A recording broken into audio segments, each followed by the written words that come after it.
Yaga. When we was in Africa traveling, we were at this hospital, and when we were there, we had to pay for the service of these doctors. And when we were walking past, the nurses were in a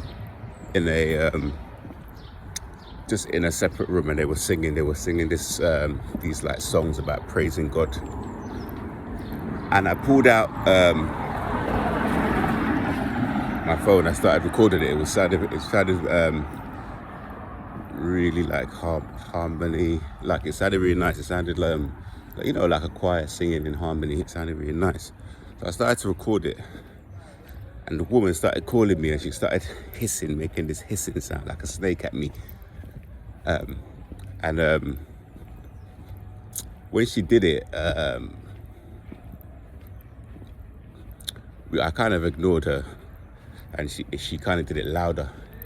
And the people that we were with, the driver went up to her and said, "Do you know who that is? That's Chief da-da-da's son, da-da-da. This is what they do. This is what they've helped us with, blah, blah, blah."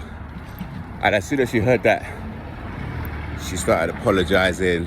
"Oh, sorry, I didn't know that you belong to this family, blah, blah, blah." Bowing down to the ground and all this sort of stuff. And then the treatment was, very nice treatment throughout the trip. Now, why I say that story is because yesterday, this guy was questioning me for absolutely no reason, just being a free human being, minding my own business. There happened to be many people there, and he didn't recognize me, so he felt he had the right to challenge me about who I was, while energetically being quite aggressive towards me. Now, another moment that happened that I wanted to talk about on this video was as we were standing outside, I was standing by the side. There's a guy who he's actually helped me a little bit, like giving me some tips, some points on how to improve. But now I'm getting a lot better. I tend to work it out myself. Anyway, we were talking, and he said something to me like a devalue. And it's like, where is this coming from? This man actually devalued me. He's like, "There's a lot you can do too to improve. You could improve. There's still space for you to improve." And I was just thinking to myself, I agree. I was like, yeah, maybe this was to agree. And I was wanting to start defending myself. So the automatic response was to defend myself. And then I had to just pause and stop, and I just made myself silent. And after I stayed silent for a while, he went silent, and then I think we departed from one another. And I want to talk about this in terms of, I made a video before, and I will make another video about a lot of characters. They take your kindness for weakness, and they feel that to feel better about themselves, one way is to talk down on others. And there is constructive criticism that you can have, and if he was showing me something, that would have been fair. But in this scenario, there wasn't a case of showing, it was more of a case of it just came out of the blue sort of thing. We were, so a lot of the time, this devaluing from these narcopaths can actually catch you off guard, because it wasn't called for. There was no reason for this behavior, only to garner some kind of supply. He's one of the older people who's been skating for a long time, so has reached a higher level and a good skater or whatever. I don't really particularly like watching people too much. But this devaluing is something that was very subtle. I remember there was a time we were at the park, he needed someone to film him dance because he wanted to promote his new t-shirt, and I filmed him. And now that I'm in the park and he's devaluing my skating.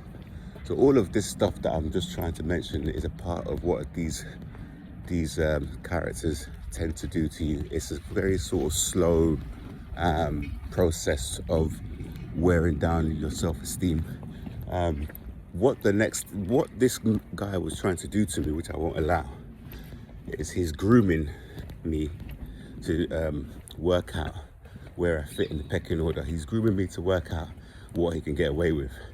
I had a colleague like this in my toxic workplace who I left with. Now, the colleague joined because his mum knew one of the managers.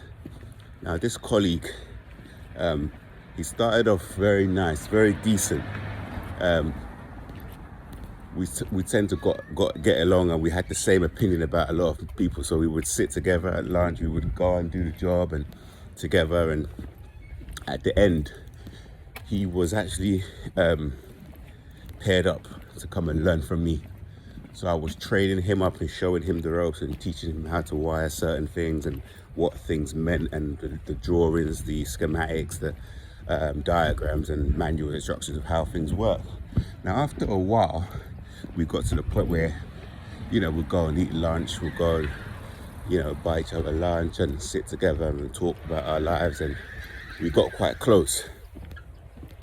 But I noticed when we were at work, he would start asking me to do like really stupid things for him, like really small things. Like if I'm trying to screw in something and I need to lean it on something, I would get out my little stool, or I would lean it up on my van, or lean it on something, or on a piece of bollard, and I would just screw it. He would ask me, "Oh, sorry, hold this," and I was like, okay. So maybe I would hold it, and the next time it would be like, "Oh, can I go toilet in your van?" And I'd be like, "What's wrong with your van?" Because I had the bigger van. So I was like, okay. So he would go toilet in my van. "Oh, I lost my pot that we used to urinate. Can you give me one?" Okay. So it's like all these, it's like a yes ladder. I think you call it when you're applying for work, they call it an elevation pitch. And it's like a yes ladder, yeah. So they start off on you asking you for really small things, and then it gets bigger, so you don't realize that the person's actually groomed you for abuse. So look out for this. So the person that particular guy is someone who, in the company, everyone knew that he didn't know anything. So I ranked higher than him, and I was the one training him.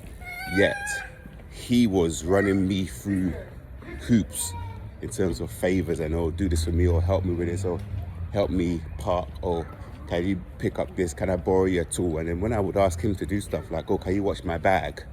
I want to go to my van, watch my tools," he would watch them, but he would give me this horrible yes, like, "Oh, like hurry up," like he didn't want to do it. So basically, these characters, there's no reciprocity. I think that's the right word. It's all one way. They want you to help them, and they're not grateful for the help you give them, and they gain like a little kind of satisfaction. They're sadists mainly. There's that German word, Schadenfreude. So they're happy at your downfall, and they actually get a charge from manipulating you, from getting you to control you, getting you to do what they want you to do. And the best way I think they feel good when you don't know that it's happening. So watch out for people who devalue you, or they get you to do favors for them just a little bit, and because of our brokenness, so we take responsibility for our own upbringing, our brokenness, you tend to want that acceptance, you want that validation, you want that feeling of being loved and being included. So you might say yes, say no.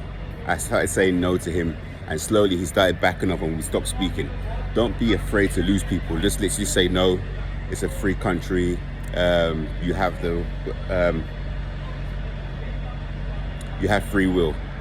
No is a complete sentence. I started saying no to him. "You can't use my tools. You can't go to your van. I won't help you." And after I started saying no, we stopped being friends, but at least he gave me the basic respect which every human being deserves. So that's the message for this one. So just keep moving forward in a positive way.